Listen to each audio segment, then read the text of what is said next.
So I thought I'll show you some of the outputs, right, that you will likely get if you use SFF. So you saw this already, right? So this example we've already seen, okay, where we have a bunch of wires and then it's kept under a microscope, and then you capture a bunch of frames, right? That is what it is being shown here, and then you run the shape from focus algorithm. Now on this side, right, you also see an image that looks like it's all focused, right? If you see this image, right, it doesn't look like any of these images here. Doesn't look in the sense that every one of them looks like they have had some problem in terms of blurring. Somewhere or the other, right, there is blur, whereas this one looks uniformly in focus. Okay. So this image is not something that the microscope gave, right? So this image is not something that this microscope can ever give, because of the fact that there is this object which has a 3D variation, and your microscope will always end up giving images which will always be blurred somewhere or the other. Okay, so which means that this is an image that we reconstructed. How do you think we arrived at this focused image? We don't use any software and all, right? We have all that we need to kind of build this focused image up. So how would we do it? Eliminate?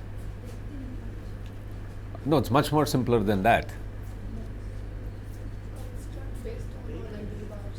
Exactly. So yeah, you wanted to say something? Correct. Right. So it simply boils down to, okay, now yeah, let me also write that a little bit. So one of the other things, right, that you would like to do is this. The other thing that is of interest is actually construction or reconstruction. Typically, it's called reconstructing or recovering.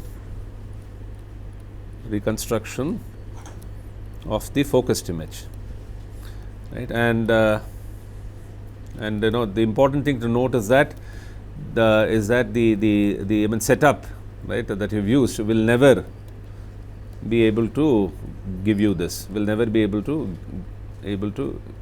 give you a focused image. Give you this. Okay, and therefore, right, it is something that we have a stack, so we need to walk through the stack to find out where exactly are those focused intensities. So we can go back to the plot that we had for the focus measure, right? So we saw that after we plot the focus measure, so we said that, right, we could have these values right there, and then we said that we'll do a Gaussian interpolation, and let's say right, we get our d bar somewhere there. Correct? That's where, let's say, right, we can get our optimal value, and whatever it is, right, maybe right, that is the FP for that. Okay, that is the max value that we get when we do the Gaussian fitting. Now what you could do is you could simply look at the frame which is actually nearest to d bar. So in this case, the frame, right, nearest to d bar is the frame that you would have captured here. Okay, if this was the other way around, then we have to see, right, whether it is closer to this frame or that frame, right, whichever it is, it happens to be closest to. So we can just go there, and since we know that all the frames are aligned, so all that we need to do is for that pixel find out, right, which frame should we actually pick up the intensity. So it's like saying that in this whole stack, right, suppose I find out that for this pixel, okay, so this pixel, let's say, comes into focus somewhere right above this, right? So your d bar is somewhere there. Okay, so we haven't hit the d bar exactly, but then we are just slightly away. So like this plot is showing here, right? So we are somewhere there. So simply what we could do is we could simply pick up the intensity value that is there, that currently exists in the frame that is actually closest to your d bar, and simply pick that and actually paste that in your output grid. So in your output image where you want to reconstruct the focused image, you can simply copy that pixel here. Another thing that you could also do is a linear interpolation, where maybe, right, you want to make use of this as well as this value. If the peak lies here, if the peak lies there, okay, if it is on this side, then maybe you might want to use this intensity as this intensity. You know your d bar, right? So you know that this is some dm minus 1. You know that, right, this guy is a dm. So you can look at a delta. You can look at a difference, right, between these two. These are separated by d bar minus dm minus 1. These two are separated by whatever dm minus d bar, and therefore we can do a linear interpolation just like we did earlier, right? But this is in 1D. what we did earlier for image interpolation all was on a 2D grid. This will be simply a 1D plot. This is a simple 1D interpolation, so we can make use of both the intensities, weighted, do a weighted averaging, and simply copy that pixel here and repeat this everywhere, right? Repeat this for every d bar. So you are kind of traversing the grid, right? You are kind of going from one x comma y to another x comma y, and everywhere you are trying to look for d bar. And on the one hand, you can keep constructing your depth plot, and simultaneously on the other hand, you can have an output grid that will actually produce a focused image, right? Yeah. So then only find the d bar, or just take the, is it enough to take the one with highest one? The intensity? No. The focus one. Where the value is side, where the focus plot is side, I can just take that value. Well, you could do that, but yeah. So I said you have kind of two alternatives. One is you can still interpolate, or you can simply take the one, right, whichever is closer. So you are saying that why not I pick the one that has the maximum value or something. You could do that. Finding the d bar. No. Oh, instead of finding the d bar. Instead of finding the d bar, why can't I take the one with highest focus? Well, I mean, yeah, in this case, right, it turns out that right, I mean, it is going to happen that way. But yeah, in a way, okay, right, what he is saying is it's as good as saying that, right, wherever my kind of say FM peaks, right, that is where I'm going to see pick up. But if you wanted to do some kind of a linear interpolation or something, right, you would still want to know how do you do the interpolation. But right, typically it's better to bank on multiple values than to bank on one value, right, because this peak, if it is slightly noisy or something, we do not know, right, that peak value in that frame could be that it is affected by noise. So instead of simply copying that value, if you have d bar, then you would at least know where you are and how much of a weight should you actually should you have for that. If your d bar reinforces the fact that actually the focus is occurring very close to that, then you can be more sure that you can actually put more weight for that intensity.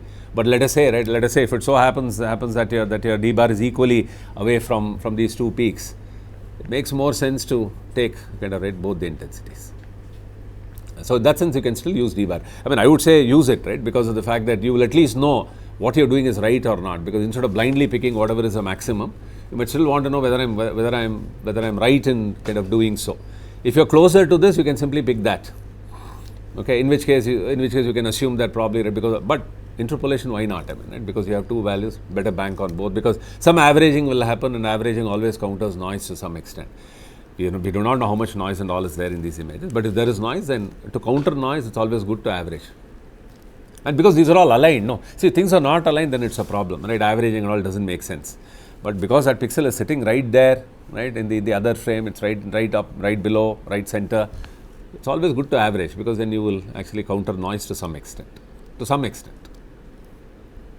Yeah? Would the image be rough? No. Why would it be rough? Because you're only kind of picking the.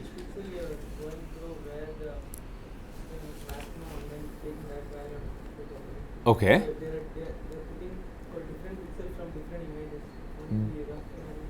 No. See, all that it means is, right, you have the stack, right, and all that you are saying is, right, I mean, for example, one location is coming in focus here, the other location is probably coming in focus there.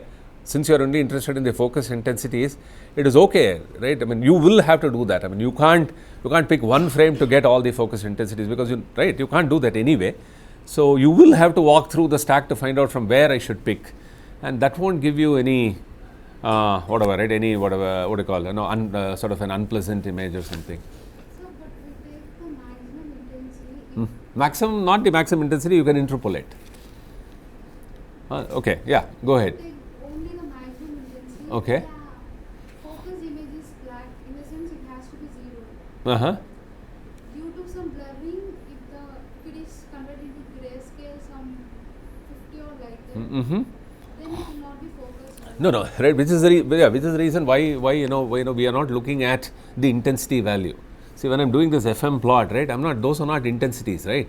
What I'm plotting as FM values are not intensities, right? I'm saying that it's some operator, it's some modified Laplacian or right, any of those operators that we mentioned. So these operators are not just looking at the grayscale value and all, right? They are looking at the entire neighborhood. They are trying to make some sense out of how this whole region is around that pixel. Right? Based upon that, we are saying that, right, there is a maximum. The maximum doesn't mean you have a maximum intensity. Even though right, we typically believe that if something is in focus, right, it is supposed to be the maximum intensity. But then what could also happen is, right, you may have a higher intensity in a frame above some frame from where, right, you are actually drawing the intensity eventually. What it amounts to saying is that you could have noise, right, in that particular frame, and because of noise maybe you are looking at a higher intensity, but then it doesn't mean that this SML will go and pick that pixel. It will work around the region and try to find out where it comes in, for where it supposedly is coming into focus. So that need not be the frame where this pixel has the highest intensity. Okay, so in fact, right, you can actually probably verify that. But then of course you'll have to add noise and so on, because the images that we give you are not so noisy. But if you try to add noise and then blur and so on, you may be able to show that it is not always true that, you know, a pixel where it has a maximum intensity is what will right, eventually, you know, that is what you will pick. There is no guarantee. You might pick something that is above the frame or below the frame, depending upon what this operator says. So those peaks are not corresponding to intensities. Those peaks correspond to what we think about the sharpness of that region. Any other questions? For delta D? Yeah, right. Okay, so I thought I'll show you the results. Then I'll come back to what are all the weaknesses and strengths and so on. There we'll talk about delta D. Yeah, typically delta D is chosen such that it should at least be equal to DOF, which is the depth of field. So for example, if I have a microscope that has a depth of field of 25 microns, so having a delta D less than 25 microns, it doesn't make sense. Because if 2 points are separated by, let's say, more than 25 microns, that is when there will be a change in blur. So the sort of a ballpark figure is delta D should be at least greater than or equal to your depth of field of the lens. You can go higher than that if you feel that if I just take DOF, then I have to capture too many frames and that increases my this one computation. But choosing anything less than DOF may not help you. You will end up capturing too many frames, and then across frames, right, you may not see a difference that you want to actually see. Right. So anyway, I'll kind of come to that. Okay, in a minute. After we go through any other doubts? Yeah, all these are valid doubts. Okay, very, very, very valid. Anything else? Okay, so you know what? So let me show you some of these output results. Okay, so we were here, right? So where I was showing you this.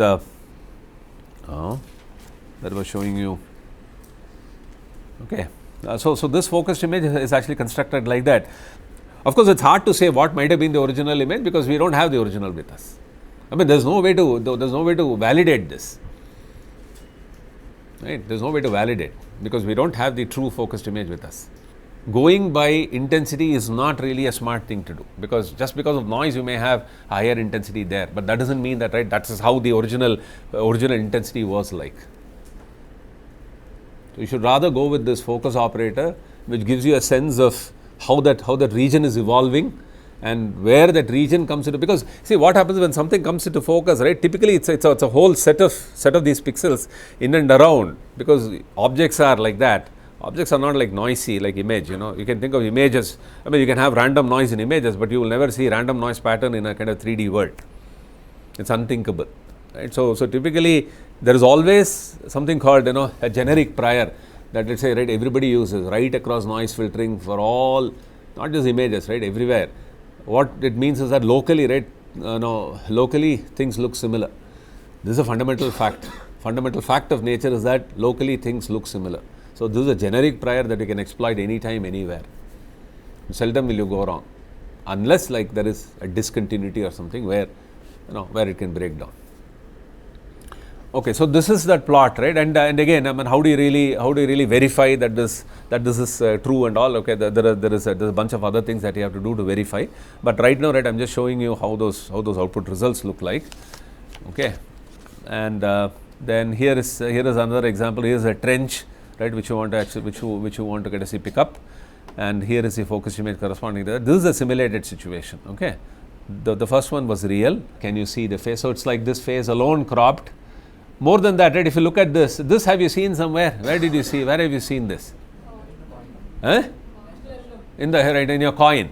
right? In the coin you have this, what is that, lion, right? Ashoka, this one, right? So if you see this, so this is the focused image, by the way. But now can you kind of see a depth map here? I mean, you can see these two things, and then you can see the face of the lion and so on, right? So all these things, it would be next to impossible to do using stereo and all, because these are shiny objects. Getting feature correspondence is next to impossible, right? And having a baseline. Of course, you have these microscopes that are stereo microscopes.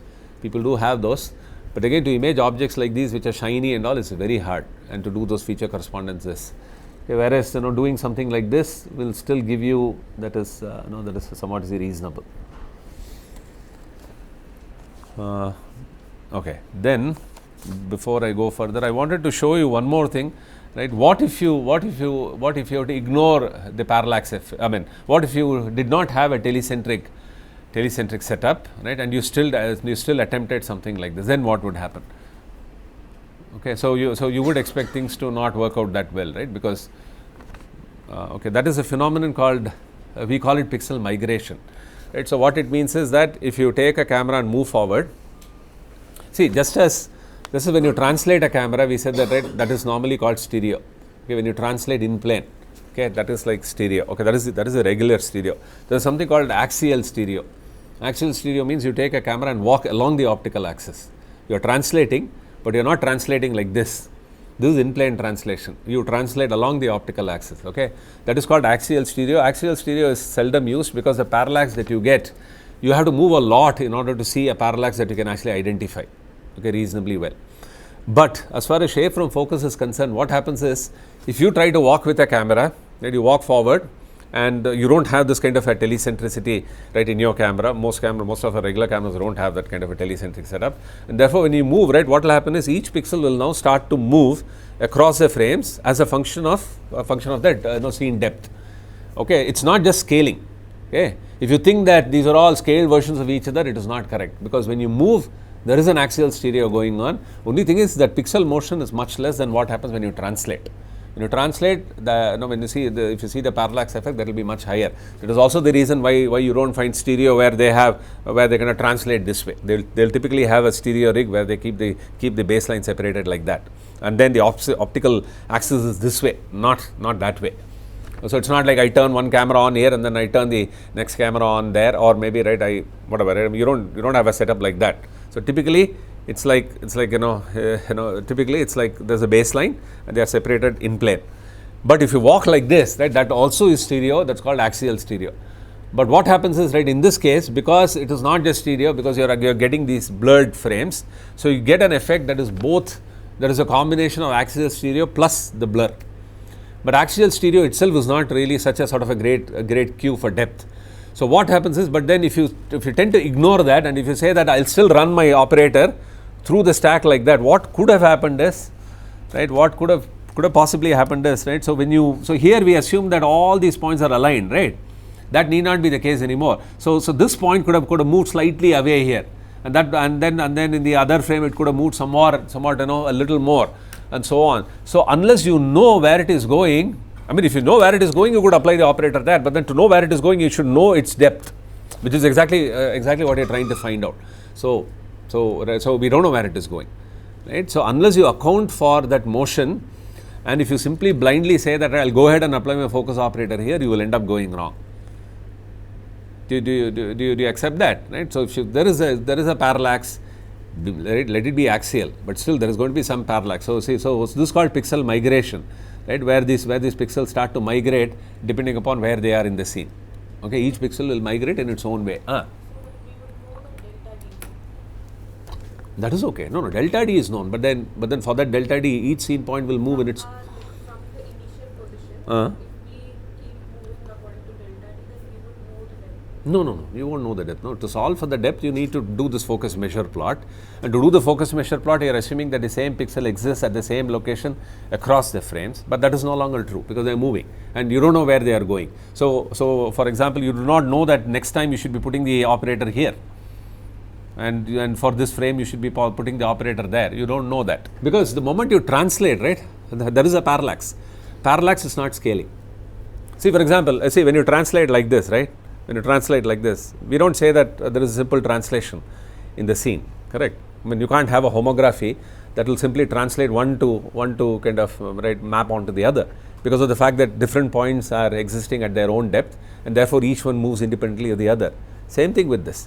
See, the whole idea is that the only case when you can have a homography relating multiple views is when the camera does not move. Whenever you translate, whether you translate in plane or whether you translate out of plane, there is always a parallax. Except that the parallax that is visible, more visible is the one that when you do in plane. That is the one that gives you a better cue for depth if you are using stereo. Okay, in this case, because shape from focus is constructed this way, that you actually move along the optical axis, so what you encounter is axial stereo. But then, because of the fact that we do not know the original depth map, we do not know where these guys are going. So if you simply blindly apply a focus operator, then you are actually mapping wrong. No, you are not looking at the same pixel anymore, right? Because something else has migrated there, and you are looking at its measure. Then you are looking at something else that has migrated into the next frame, and you are looking at its measure, and therefore you're not likely to do well. Correct. So so we had one of my students, right? This is again old work, but I just wanted to share that work with you, right? So where we had handled this one, so SFF with parallax. So I'll show you those examples, right? So it's just interesting to see, right, what happens. Is this full view? Okay, I don't know how to get the full view, so let me just go down. I'll just show you how those images look like. See this, okay. Now this is actually a statue. This is like a handheld, wooden statue, okay. And he had his camera and he was walking forward. This is not a microscope anymore, okay, because we wanted to see how this works if you actually take a camera and walk. So if you see, right, if you kind of look at this depth map, right, this is how it looks like, and it looks okay, correct, despite the fact that the camera actually moved. And then here is the focused image corresponding to that.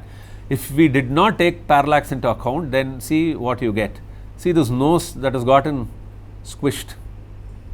See, what this actually means is that the nose should have come straight, right? And because of the fact that these pixels are migrating, you are actually planting a wrong D bar now.